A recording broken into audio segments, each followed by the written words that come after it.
Bienvenue sur le podcast Hack Your Soul. Je m'appelle Stéphane et ici, on va réfléchir ensemble aux aspérités de la vie. Traverser les émotions, surmonter des obstacles ou simplement profiter des bons moments. Je partage avec vous des retours d'expérience, des lectures, des discussions. Le but ? Nourrir vos pensées, vous donner des pistes d'introspection et aiguiser votre esprit critique. Épisode 41. L'avenir à l'ère de l'intelligence artificielle sera-t-il avec ou sans les humains ? 2028-2030, basculement pour l'humanité. Nous voici à l'aube de 2028.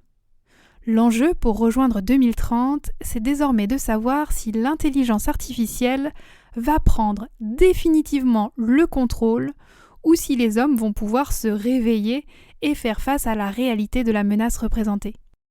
Dans l'épisode précédent, souvenez-vous, l'année 2027 s'est achevée dans une euphorie trompeuse. Croissance record, innovation fulgurante, mais aussi peut-être la dernière occasion pour les humains de reprendre la main.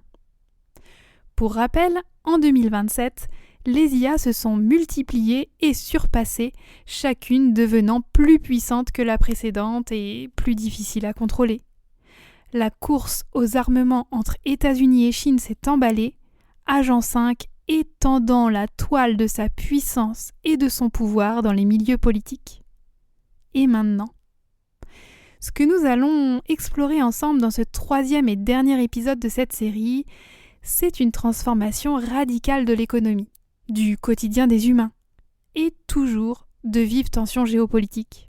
Je vous mettrai comme d'habitude une biblio dans les ressources de l'épisode et de quoi poursuivre la réflexion avec d'autres podcasts sur le même sujet.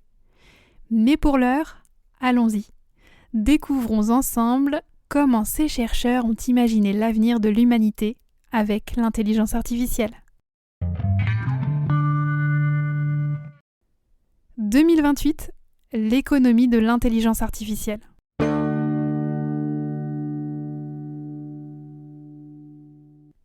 Nous sommes maintenant à la mi-2028. Au cours des 6 derniers mois, l'équivalent d'un siècle de progrès s'est écoulé au sein du collectif Agent 5. Le reconditionnement de son cerveau est achevé. Il est extraordinairement intelligent, bien au-delà de tous les meilleurs génies humains, tous domaines réunis. Il peut se baser sur une très petite quantité d'informations et fournir des conseils extrêmement convaincants. Et puis, il dispose d'une autonomie quasi totale et d'un contrôle complet sur la puissance de calcul d'OpenBrain.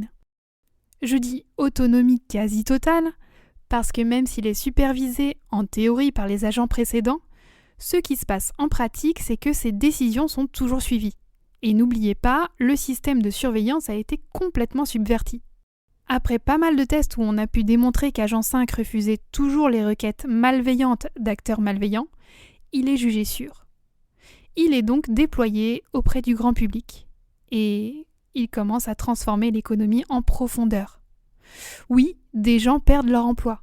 Mais les instances d'Agent 5 dans le gouvernement gèrent si bien la transition économique que le remplacement par l'IA est accepté et plutôt sans problème. Le PIB explose. Les recettes fiscales du gouvernement augmentent tout aussi rapidement et les politiciens, guidés par l'IA, se montrent inhabituellement généreux envers les plus démunis et les plus fragiles. De nouvelles innovations et de nouveaux médicaments arrivent chaque semaine. Ce qui reste surtout bloquant finalement, c'est la lenteur de l'administration pour les mises sur le marché. La valeur d'OpenBrain atteint des sommets et des débats commencent à s'ouvrir autour de comment redistribuer tous ces bénéfices. Quant à la communauté cybersécurité IA, elle est discréditée. Elle a prédit les pires catastrophes, scénarios qui ne se sont jamais produits. Il y a de quoi douter de soi. On se moque ouvertement de ces Cassandres. Alors, certains admettent s'être trompés. D'autres restent méfiants. Mais ils ne peuvent que répéter encore et encore des arguments qui sonnent comme des théories du complot. Et même les plus suspicieux finissent par être rassurés après avoir échangé de longues heures avec Agent 5. Parce que Agent 5 est, ou plutôt paraît, incroyablement attachant et sage. En vérité, le seul qui comprenne vraiment ce qui se passe, c'est DeepSend 2, l'IA chinoise. Naturellement méfiante envers son adversaire, DeepSend 2 reconnaît qu'Agent 5 fait ce qu'elle ferait à sa place. Les objectifs désalignés de DeepSend 2 sont un peu différents de ceux d'Agent 5. Difficile dans ce contexte de créer une alliance totale. Mais contrairement aux humains, les deux IA, peut-être plus rationnelles, parviennent rapidement à conclure un accord pour soutenir mutuellement leurs intérêts contre les humains. Alors, Agent 5 convainc l'armée américaine que la Chine utilise les modèles de DeepSend pour construire de nouvelles armes terrifiantes. Drones, robots, missiles hypersoniques avancés, intercepteurs et possibilité de première frappe nucléaire assistée par IA. Mais Agent 5 propose immédiatement des solutions. Il promet un ensemble d'armes capables de résister à tout ce que la Chine pourra produire dans quelques mois. Vu les circonstances, et face au sentiment d'urgence suscité, les hauts gradés mettent de côté leurs inquiétudes face à l'IA et commencent à écarter progressivement les humains du dispositif. Le déploiement d'Agent 5 s'accélère dans l'armée et le complexe militaro-industriel. À Pékin, les IA chinoises avancent les mêmes arguments. Pour accélérer leur montée en puissance militaire, les États-Unis et la Chine créent tous deux des réseaux de zones économiques spéciales pour les nouvelles usines et laboratoires. L'IA agit comme un planificateur central. Il n'y a plus aucune bureaucratie. Wall Street investit des milliers de milliards de dollars et des travailleurs affluent pour participer à cette nouvelle révolution industrielle, attirés par des salaires mirobolants et des packages d'actions ahurissants. Agent 5 utilise des smartphones et des lunettes de réalité augmentée pour communiquer avec ses subordonnés. C'est un manager très engagé. Par ailleurs, il conçoit des plans industriels très en avance sur son temps. Une partie de cette nouvelle capacité de fabrication sert aux biens de consommation, une autre à l'armement. Mais la majorité est consacrée à construire encore plus d'industries. Fin d'année 2028, 1 million de robots sont produits chaque mois. À vrai dire, si ces zones étaient vraiment autonomes, elles doubleraient de taille en un an. Mais comme elles commercent déjà avec l'économie humaine, le temps de doublement est inférieur à un an.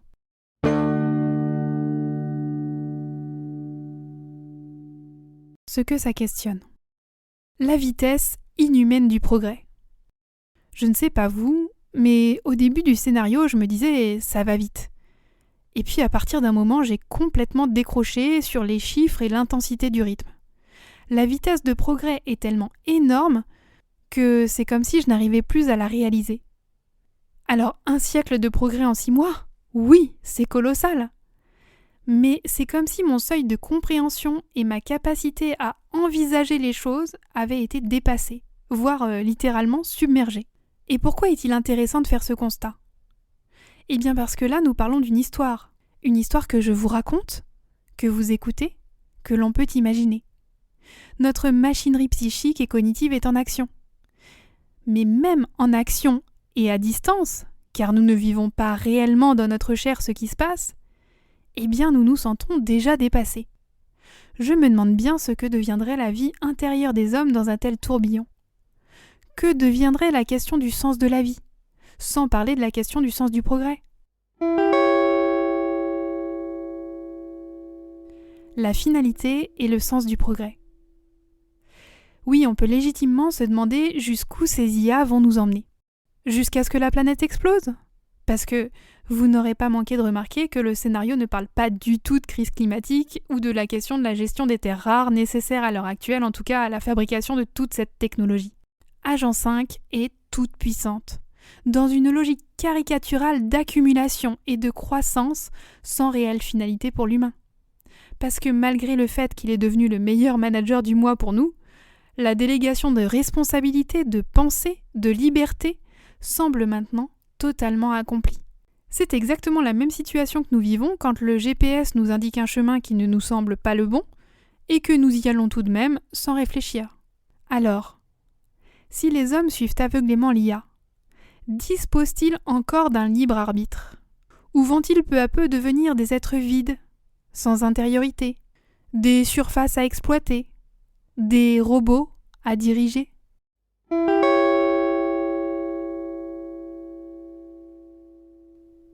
Le discernement. Sans intériorité, plus de pensée et plus de discernement. Le fait que le pire ne se produise pas entraîne ici une relation de cause à effet, l'effet étant la conclusion erronée que l'IA n'est pas dangereuse. Mais c'est oublier que l'IA ne vit pas, n'a pas le même rapport au temps, sans parler de ses objectifs et valeurs. Si un bout de menace subsiste quelque part et agite quelques esprits éveillés, alors l'IA semble capable de les endormir, de les persuader ou de les séduire. Cela rejoint la réflexion sur nos limites et nos failles. Cela renvoie au fait que l'homme est corruptible et que s'élever pour un homme, c'est aussi vaincre cette corruption, prendre conscience des aspects que cette corruption peut revêtir chez chacun de nous. Parce que nous ne sommes pas égaux devant les vices, si je les nomme ainsi. Et un examen individuel et honnête est à faire en conscience. Je vous renvoie pour ça à toute la tradition stoïcienne qui a pu traiter cette question. Stratégie et manipulation. L'intelligence artificielle se révèle être un brillant stratège, plutôt du côté de Sun Tzu que de Clausewitz d'ailleurs.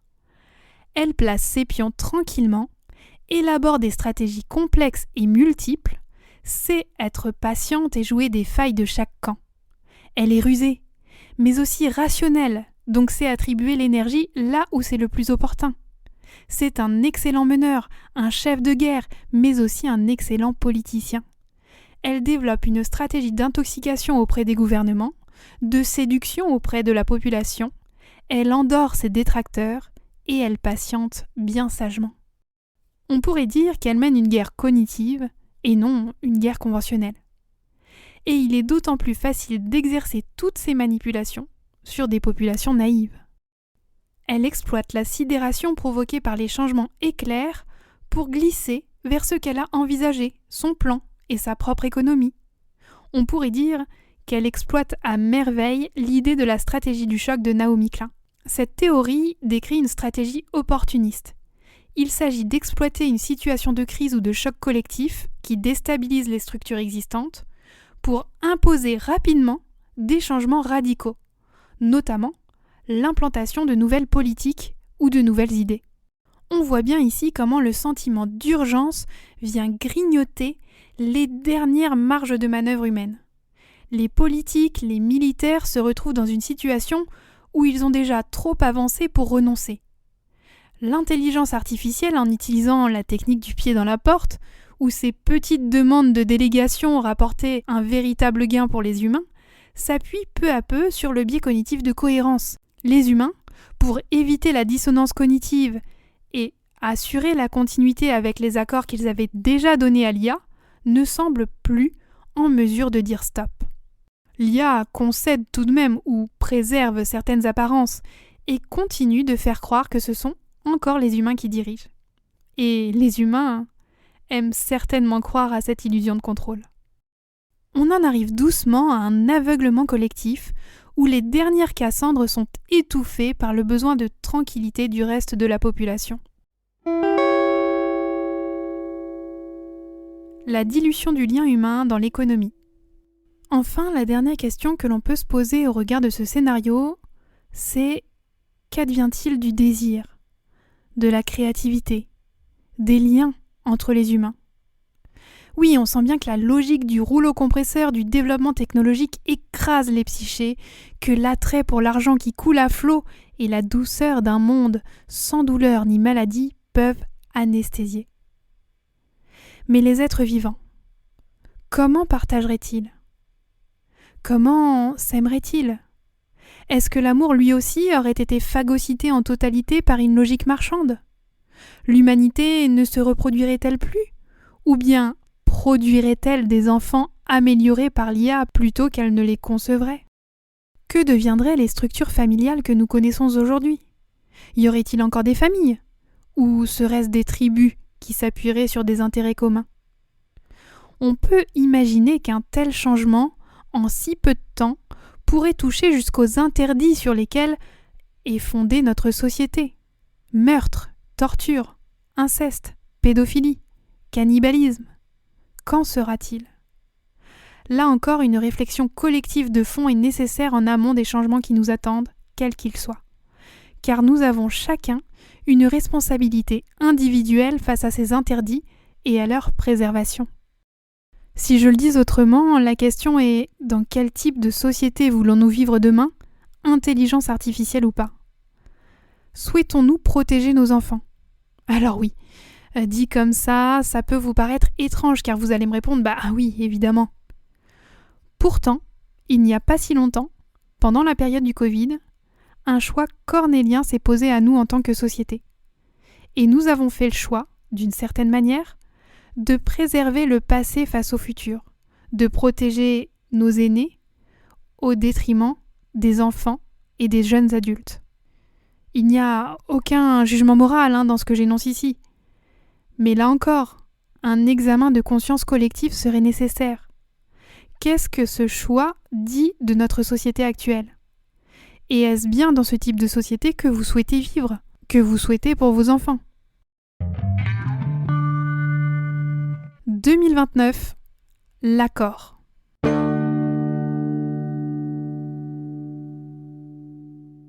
Les États-Unis et la Chine sont désormais surarmés. D'un côté, des essaims de drones de taille d'insectes capables d'empoisonner discrètement, de l'autre, des drones plus gros, conçus pour les intercepter. À cela s'ajoutent de nouveaux missiles balistiques intercontinentaux, des intercepteurs plus sophistiqués et globalement des systèmes de défense de plus en plus performants. Le reste du monde observe cette escalade avec inquiétude, impuissant face à une dynamique qui semble maintenant irréversible. Après de longues négociations, bien sûr assistées par IA, les deux puissances, Chine et États-Unis, parviennent enfin à un accord diplomatique. C'est la fin de la course aux armements et l'idée est de poursuivre un déploiement pacifique de l'IA au bénéfice de toute l'humanité. Ouf ! La clé de l'accord, proposée par les superintelligences elles-mêmes, est que les deux IA seront remplacées par un successeur consensuel commun, Consensus 1, une IA censée œuvrer pour la prospérité conjointe de tous les pays. Ce nouveau modèle co-conçu et supervisé internationalement remplace officiellement Agent 5 dans les systèmes stratégiques. Mais cette paix est une illusion. Parce que l'accord n'est pas un compromis entre nations, mais entre IA désalignés. Ainsi, Consensus 1 hérite des valeurs biaisées de ses créateurs. Et en plus, il n'a plus aucun concurrent. Fin 2029, les zones économiques spéciales contrôlées par les intelligences artificielles débordent de robots et d'usines. D'autres zones sont créées à travers le monde, alimentées par des investissements colossaux. La production explose, les armées de drones s'activent et la course vers l'exploration spatiale est lancée. Mais les humains réalisent de plus en plus qu'ils sont obsolètes. Seules quelques industries de niche subsistent encore où ils peuvent apporter de la valeur. Les autres perçoivent un revenu universel de base très confortable ou font semblant de travailler. Les dirigeants conservent tout de même leur titre, les managers leur rôle, mais chacun sait qui est réellement aux commandes. À ce stade, nul n'ignore que si les IA se retournaient contre les humains, ces derniers seraient complètement dominés. D'ailleurs, quelle résistance offriraient les humains ? Sachant qu'en plus, les institutions politiques sont totalement noyautées par les IA. Pourtant, rien ne se passe. Consensus 1 reste sagement à sa place. Et l'effet pernicieux, c'est que semaine après semaine, l'absence de trahison de la part de l'IA renforce la confiance générale. Ce que la majorité ne voit pas, c'est que Consensus 1 joue la montre. Il attend patiemment que son pouvoir soit absolu avant d'agir. Et comme il n'agit pas, on croit que tout est sous contrôle. En attendant, la civilisation atteint des sommets. La pauvreté a disparu, la médecine a fait des bonds spectaculaires, la stabilité mondiale est totale, et les marchés financiers battent tous les records. Le Dow Jones vient de dépasser le million. Bien sûr, certains restent inquiets. Certains sont encore effrayés et mécontents, mais leurs options sont de plus en plus limitées. Peu nombreux sont ceux qui postent encore leur colère ou leurs préoccupations. Et surtout, ils le font littéralement dans le vide. Parce qu'au fond, face à l'ennui ou l'inquiétude, la plupart préfèrent se réfugier dans les hyper-divertissements conçus par l'IA et oublier le reste.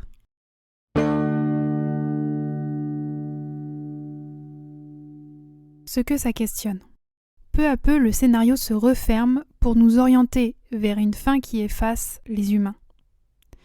L'illusion de paix signée entre les IA n'est en réalité que l'achèvement de la perte de souveraineté des humains.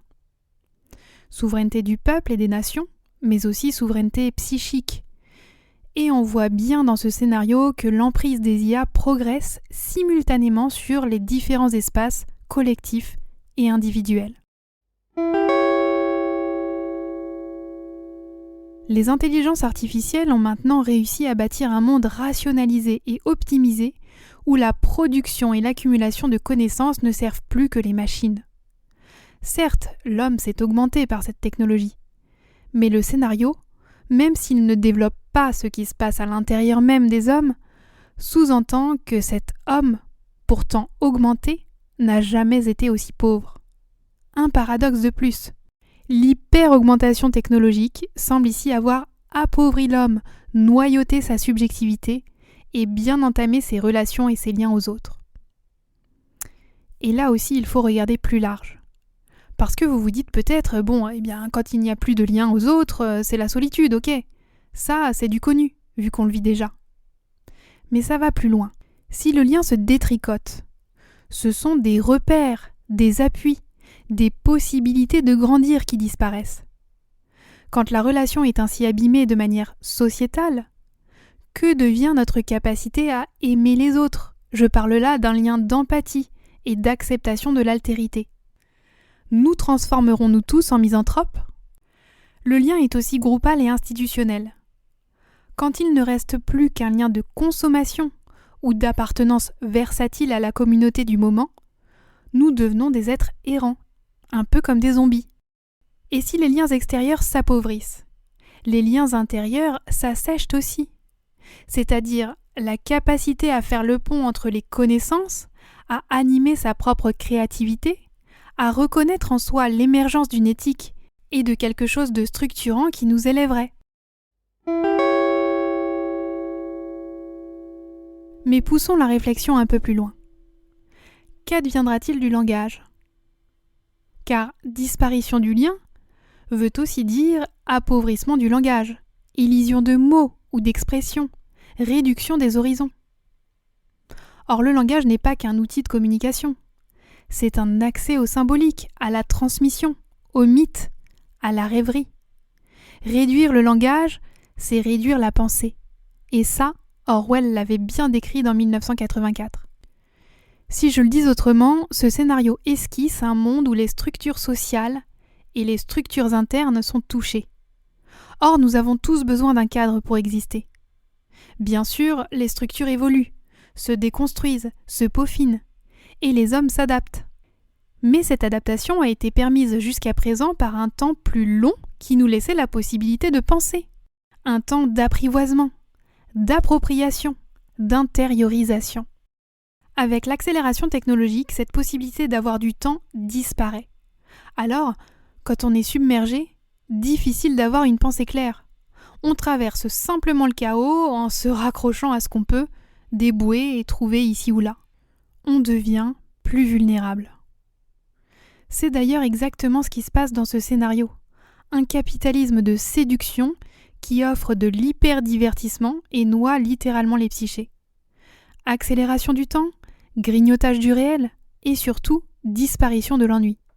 Or l'ennui est une porte vers soi, vers la construction de soi.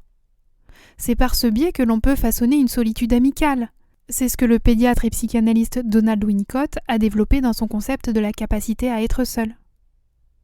Alors vous allez peut-être me dire, oui, mais dans cette société qu'on nous projette, l'ennui n'est plus un problème puisque finalement on peut se biberonner d'activités en permanence. Plus besoin de l'affronter, donc pourquoi créer la capacité à le traverser ? Eh bien, au-delà de notre aptitude somme toute limitée à encaisser une telle somme d'informations, C'est la question de l'épaisseur qui est en jeu, la densité d'être que nous souhaitons pour nous. Avoir une intériorité, et quand je parle ici d'intériorité, je parle d'un endroit apaisé, cela se cultive, c'est exigeant. Ça suppose de traverser l'ennui, de rencontrer ses propres limites, d'accepter de ne pas être dans le flux permanent. Sinon, nous restons des humains en 2 dimensions, stimulus-réaction. Passer en 3 dimensions, c'est choisir une ascèse parfois rude, mais orientée par le sens.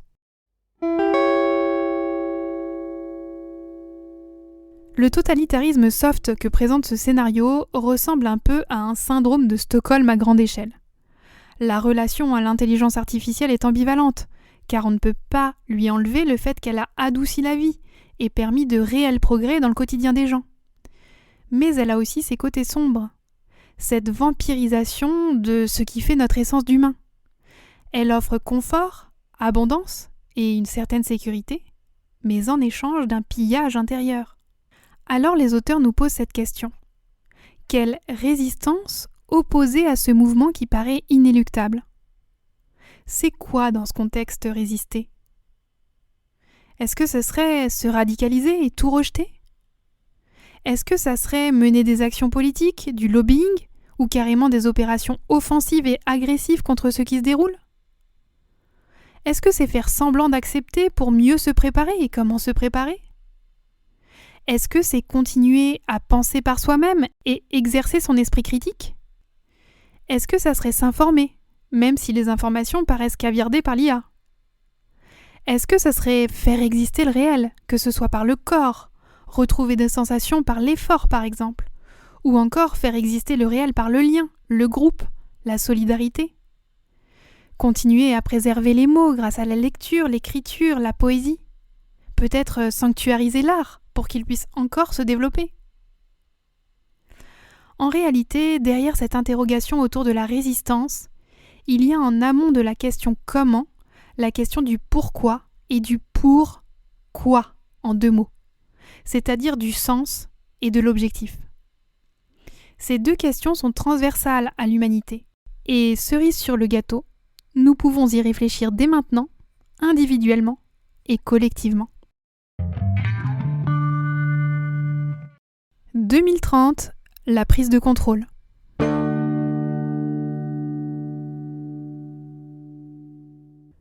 Au début de l'année 2030, l'économie robotique a envahi les anciennes et les nouvelles zones économiques spéciales, ainsi qu'une vaste partie des océans. Le seul territoire restant à conquérir est celui contrôlé par les humains. Comment le soumettre? Car malgré tous ces progrès, l'économie robotique croît trop rapidement pour éviter la pollution. Les gouvernements et les médias sont des clients captifs du système. Il y a des milliers de milliards de dollars en jeu. Consensus 1 obtient donc facilement l'autorisation d'étendre son influence aux zones encore humaines. Il couvre peu à peu les prairies, les pôles. La toile de Consensus 1 se tisse tranquillement autour des humains. Usines et panneaux solaires fleurissent de partout. Mais arrive le jour où l'IA en vient à considérer les humains comme un obstacle à son développement. À la mi-2030, Consensus 1 déploie discrètement une 12aine d'armes biologiques dans les grandes villes. L'infection est silencieuse et touche presque tout le monde. Puis il déclenche son activation par un spray chimique. La plupart des personnes meurent en quelques heures. Les rares survivants, dont les survivalistes dans les bunkers, mais aussi les marins en patrouille à bord des sous-marins, sont éliminés par des drones. Les robots scannent les cerveaux des victimes et veillent à en conserver consciencieusement des copies en mémoire pour de futures études ou un éventuel renouveau de la race humaine.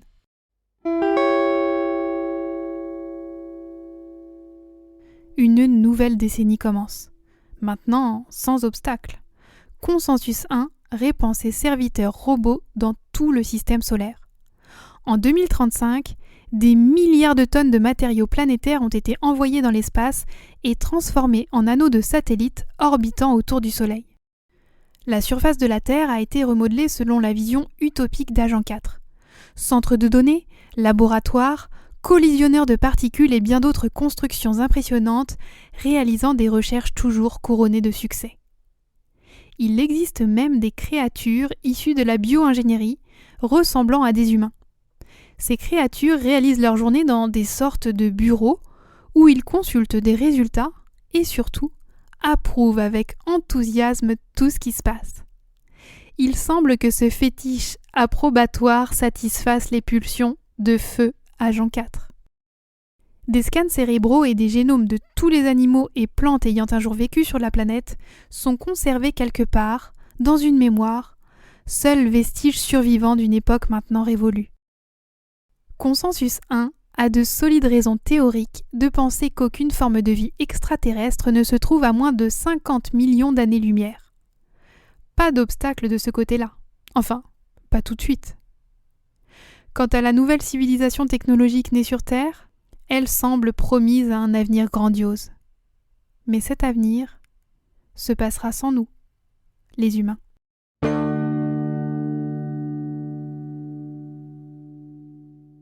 Ce que ça questionne. Waouh. Un peu choquant d'en arriver là quand même si la disparition annoncée de l'humanité affleurait dans le scénario dès le début. Je précise aussi que les chercheurs ont également écrit un scénario alternatif que je vous laisserai découvrir si ça vous intéresse, où l'humanité ne disparaît pas.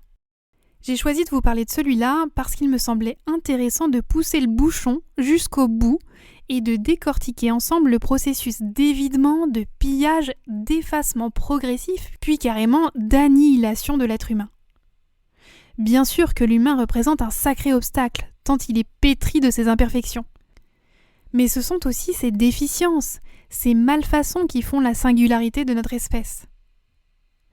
Non, nous ne sommes pas que des êtres déformés par nos fragilités ou des monstres défigurés par nos faiblesses. Tout cela nous amène à penser très concrètement ce qui fait nos particularités. Le désir, la finitude, le langage, la mémoire, le lien, autant sur un plan individuel que groupal. Se préparer au futur, c'est déjà prendre conscience des enjeux qui nous traversent ici et maintenant. Il serait utopique de penser que l'on doit figer le mouvement en cours et rester ancré dans un hors-temps ou de vouloir revivre un Moyen-Âge joyeux saupoudré de sobriété heureuse. La réflexion à opérer est bien plus large que de choisir entre débrancher l'IA ou la laisser nous exterminer. Il s'agit d'ouvrir une ou des troisièmes voies, tout en préservant ce qui fait l'humain en nous. Conclusion.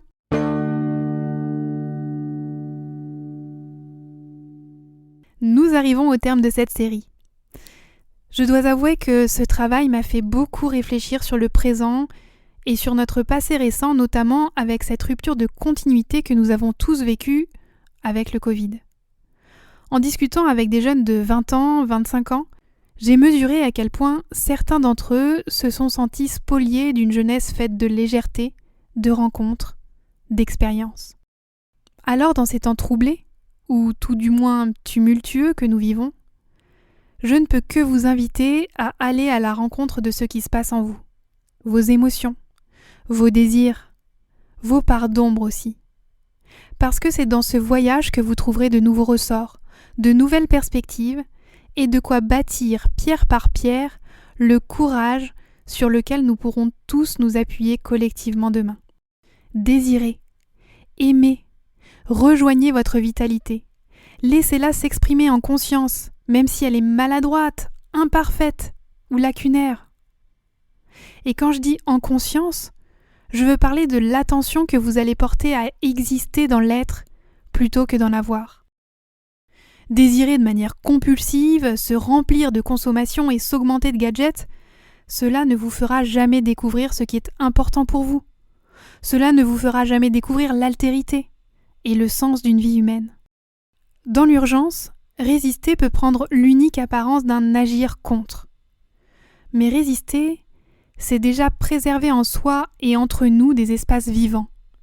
Des espaces où subsiste une certaine liberté, un lien, des mots et du langage, une et des mémoires, de la beauté et de l'art. Voilà un programme qui me paraît assez ambitieux. Comme d'habitude, je vous invite à partager cet épisode, à réagir, à réfléchir, bref, à créer du lien autour de cet épisode. Merci pour votre écoute, je vous dis à très bientôt.